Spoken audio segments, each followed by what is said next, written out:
শখের এবং এটা বেশ মিষ্টি, এমন মিষ্টি যে একটু বতি হলে কাঁচা কেটেও খাওয়া যায়।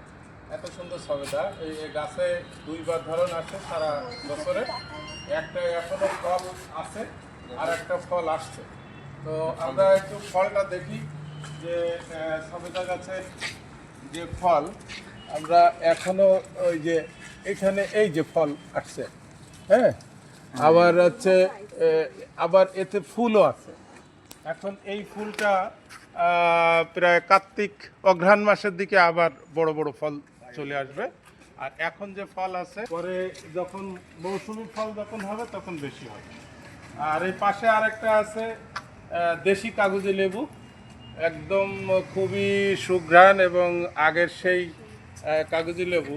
আমাদের প্রত্যেকের বাড়িতে বাড়িতে এই গাছগুলো দেখা যেত। এখন হাইব্রিড লেবুর প্রভাবে এখন দেশি লেবু পাওয়া যায় না।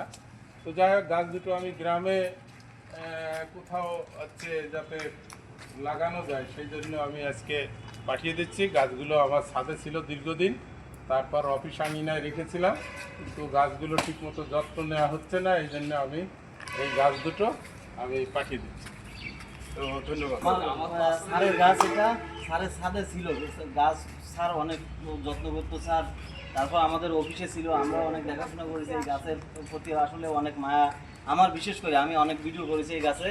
তো স্যার আজ গ্রামের বাড়ি গাছ নিয়ে যাচ্ছে, তো মাঝে মাঝে স্যারের গ্রামে যে অন্তত ফল খেতে পারি সেই কামনা করে আজকে আমার ভিডিও এখানে শেষ করছি। তো ধন্যবাদ সবাইকে।